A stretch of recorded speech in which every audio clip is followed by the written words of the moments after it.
It says something about the state of the FPS that the hype for Battlefield 6 is mostly down to the old, not the new. Here we are, howling at the moon for decades-old modes, grounded character models, placid class setups, and a map from 2011. Series vets are gobbling up the sequel as if we haven't eaten for weeks, while patting DICE and its Battlefield Studios cohorts on the back for managing to execute a normal Battlefield game. DICE's last effort tanked expectations, but that's not why Battlefield 6 has impressed me. It's the wider multiplayer culture of 2025, run out by years of Battlefield banality and meta-pilled ranked modes that created the conditions for an ordinary Battlefield to be the most exciting FPS of the year.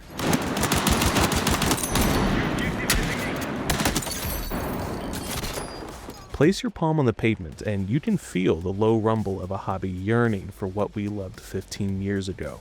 The spectacle of scale, the unserious chaos of vehicular warfare, red grunts versus blue grunts, the permission to make your own rules, and an environment where the guy obsessed with metas is having the least fun. That is the pitch of Battlefield 6, and it's a bullseye. At least, it's a bullseye where it matters most. Battlefield 6 multiplayer gets 2 big thumbs up with caveats. A 64-player round of Conquest remains a spiritual experience that no other series can touch. My body vibrates with anticipation every time I spawn into a chopper in the heat of battle, hit the deck to revive a squad mate in a smoke cloud, or nail a 100-meter headshot from the safety of a mountain perch.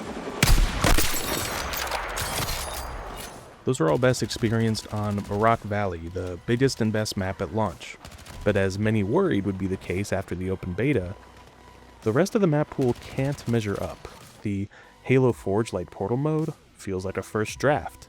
Attachments are boring, progression is too slow, and lots of guns are locked behind grindy challenges that suck. I'm glad to have waited an extra week to fully review Battlefield 6 because these flaws weren't detectable in the pre-launch period.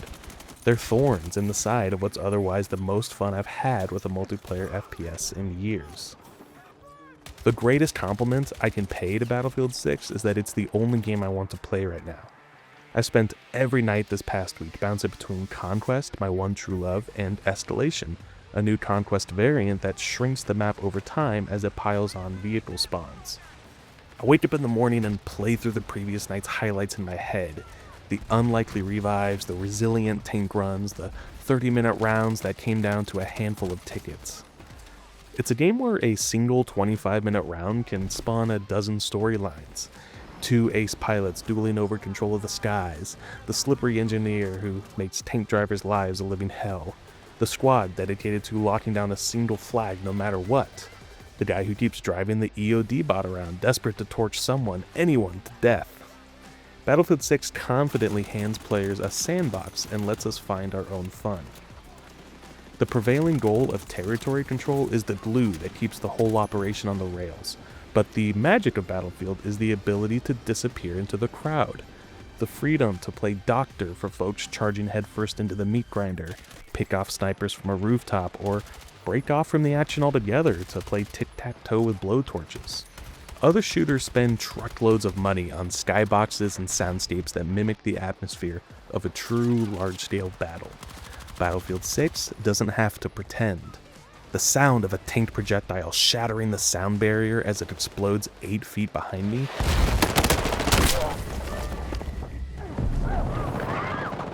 is enough to scare the camo off my soldiers' trousers. I can't get over the unbelievable sound work of Battlefield 6 vehicles.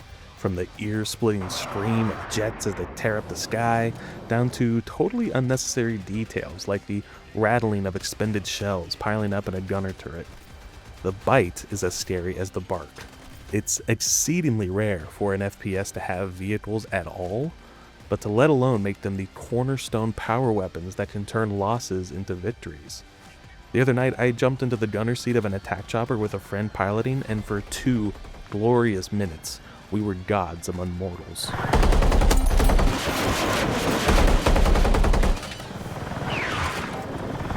When Call of Duty fans say Battlefield could benefit from kill streaks, they forget that Battlefield is about being the kill streak. Want to carpet bomb the entire map? Learn to fly. Want an all-seeing UAV scan? Play recon, jump in a dumpster, and remote pilot a flying drone. Balance is imperfect, of course, but it's not ruinous. Tanks are too flimsy against engineers packing 3 to 5 RPGs in their pockets, and I submit that landmine spam is getting out of hand. But largely, the sacred infantry, armor, air hierarchy is as smartly considered as you'd hope after 20 years of these games. Tanks bully infantry, helicopters bully tanks, jets bully everyone, and infantry are persistent little roaches that are easy to squash individually but impossible to rid yourself of completely. If Battlefield 6's best quality is that it's a lot like older Battlefields, the upgrade that justifies the new package is its gunplay. Gone are the moments in Battlefield 2042 where aiming directly at an enemy resulted in bullets landing just behind them. Battlefield 6's guns are loud, frightening machines with lightning-quick ballistics. Up close, guns behave like hit-stand weapons, with distance and drop only coming into play if you're shooting at something a football field away. Combined with some generally excellent sound work, brain-pleasing celebratory clicks on kills, and detailed reload animations, it's clear that Battlefield has finally caught up with Call of Duty in the field of satisfying gun shooting.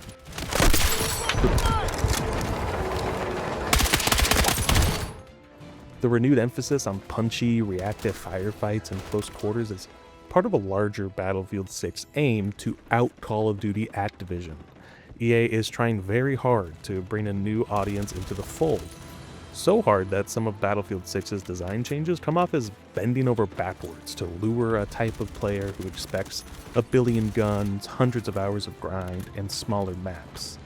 Battlefield 6 has Call of Duty's gunsmith, its gunplay, its firing range, and its vehicle-less modes. Some changes are ultimately wins, but with others, Battlefield Studios has stumbled onto the same bad habits. Battlefield has inherited COD's every assault rifle is kind of the same problem. The weapon screen is a wall of brushed metal distinguished only by stat variations, with the odd gun here and there setting itself apart with its copious attachment options or extremely low recoil. The attachments themselves are boring. Grips that lower recoil, muzzles that lower recoil, lasers that lower spread, stocks that lower recoil, and a dozen or so scopes.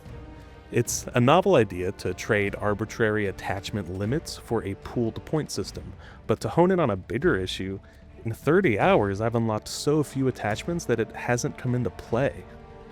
It's an indictment of the whole system that vehicle customization is way more interesting despite fewer options.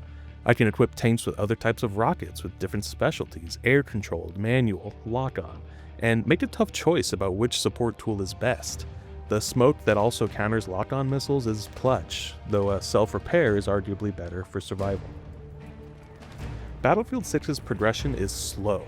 The first 20 levels are particularly grueling as you unlock gadgets and guns one rank at a time, unable to focus on your preferred class's gear. That changes at rank 20, but also gets annoying in a new way. Some guns and gadgets are tied to class-specific challenges that currently range from totally broken to mind-meltingly tedious. For the better part of a week, I've been working my tail off to unlock the KTS-100 LMG, that gun that caused a stir during the beta for its extremely low recoil, and my will to live is slipping. The challenge calls for a whopping 10,000 hipfire damage with LMGs, doable but not fun, and 300 enemy suppressions with LMGs. What counts as enemy suppression? I'm glad you asked, because I've been forced to become something of an expert. Healing is paused while you're suppressed, but how to trigger such an effect on purpose is a black box. I have surmised that you have to be far away from the target, and the target seems to need to be injured, and unintuitively you have to miss your shots. Killing a guy, arguably the ultimate form of suppression, does not count. So for the past 5 nights I've begun firefights by intentionally shooting around bad guys, crossing my fingers that plus 10 suppression bonus pops. It's miserable stuff. Marak Valley, New Sobek City, and Operation Firestorm deliver the wider battlefields I craved in the open beta. I have qualms, especially with Sobek's restrictive boundaries and bad spawns, but in Marak and Firestorm especially, DICE flaunts its mastery of the format it created. They're slick, gorgeous landscapes with all the ingredients that make a map click. Urban cover, rolling hills, open skies, room to breathe, while still managing to feel natural and lived in. DICE's spaces stand in contrast to the maps offered in the Call of Duty Black Ops 7 beta, whose strict 3-lane structure makes every match feel like the same sitcom set with slightly different furniture. The problem is that there simply isn't enough peak Battlefield in Battlefield 6. The launch map pool of 9 is overstuffed with maps that have drastically fewer vehicles and cramped bottlenecks that guarantee you'll either kill or be killed every 10 seconds. Iberian Offensive, Empire State, Saints Quarter, Siege of Cairo, they're intense, there's something different, and they can be a welcome side dish after a 30-minute blowout on Rock Valley, but they don't represent what Battlefield is best at, and it's disappointing that they outnumber the maps that do.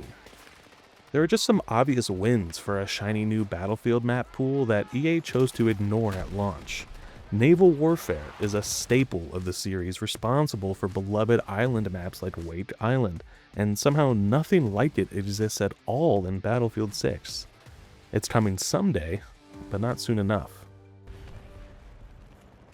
At the top of my list for disappointments that will probably get better at some point, it's the server browser, initially billed as a convenient tool that lets us play Battlefield 6 however we want.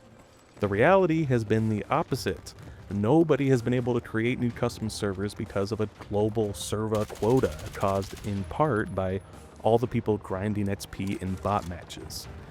I guess the promise that every Battlefield 6 owner would be entitled to one persistent server was a lie. Of course, EA wouldn't need to overload its dedicated server clusters if it included a third-party server support or a proper rent-a-server program. But modern publishers would rather poorly mimic the decentralized server browsers that we had 20 years ago than cede an ounce of control over where people play. The light at the end of the community tab's grim tunnel is Portal, Battlefield 6's evolved toolset for modifying maps, creating new game modes, and publishing them for anyone to play. In a surprising move for a 2025 video game, the Portal editor comes packaged as a branch of the open-source Godot game engine, complete with all the map files and assets needed to, for instance, recreate Call of Duty 4's shipment within a day, make a floating parkour course, or a zombie survival mode. While Battlefield 6's discoverability tools are currently a mess, the potential of Portal itself is unbelievable. I do think that it's a mistake to not include a basic custom mode creator in the game client itself. You can't even throw together a basic private match without a web browser at the moment. But when I see folks doing absurd stuff, like using the custom UI logic to run Snake, it gets even easier to tolerate its rough edges, as well as EA's cringy rebranding of a level editor as Portal and a custom mode as an experience. Come off it, you corpo dorks. DICE kept saying that Battlefield 6 is obsessively optimized, and by golly, it meant it. In a time when PC performance standards have taken a real nosedive, it's remarkable that an FPS that looks this good also runs this effortlessly. Much like Call of Duty, you can fire up Battlefield 6 and probably get by on whatever it defaults to. I split my time between two machines at 1080p. Yes, I know my monitors need some updating. One was running an aging 2080 Super, and another with a 5090. Both ran Battlefield 6 like a dream, and I was surprised at how subtle the improvements were at ultra versus medium presets, with upscaling off. It's hard to make this game look bad no matter how you slice it, and that's a feat accomplished by foregoing costly techniques like ray tracing and global illumination that tend to create more problems than solutions. As Andy said in his full Battlefield 6 performance analysis, it's truly refreshing to test something that feels like it's been designed from the ground up with smooth frame rates in mind. Yeah, it took me almost 2 weeks to complete Battlefield 6's campaign. Not because it's long or particularly challenging, but because every mission is about as fun as chipping a tooth. I had low expectations for the pillar of Battlefield 6 that reportedly suffered the shakiest development period, but I still hoped for better than this. Instead of thinking long and hard about how to harness Battlefield 6's special ingredients, classes, big spaces, destruction, vehicles, into a single-player context, Battlefield Studios instead opted to copy Modern Warfare's homework and still get the answers wrong. The adventures of Spec Ops Unit Dagger 1-3 play out in a gauntlet of linear, placid run-ins with Pax Armada goons, broken up by the drywall chatter of the battle buddies who will never be Captain Price no matter how hard they try. It's as if the campaign isn't aware that it exists within Battlefield, a game with tanks, helicopters, and planes that you can actually fly. One early mission has the squad escorting a tank through a town. At no point can you drive or even mount up in that tank's turret, you just run next to it, occasionally hitting it with a repair torch.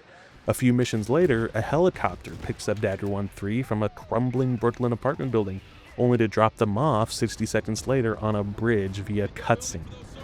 If you're one of maybe 10 people primarily eyeing Battlefield 6 for its campaign, I suggest you turn around and run. But Battlefield is a shared pastime at its core, and grading on that curve, Battlefield 6 is an imperfect success. It isn't especially innovative or surprising if you've been here for a while, but its refinements in gunplay are a major leap for a series that's lagged behind where it matters most. Battlefield 6 is also the strongest piece of evidence yet that the casual FPS is cool again. People want to curate, create, and modify their fun. They want community more than competition. Battlefield 6 understands that the best FPS is a place, not just a service. The execution isn't perfect, but the heart is there. For more on Battlefield 6 and the latest games, subscribe to PC Gamer's YouTube, and read us at pcgamer.com.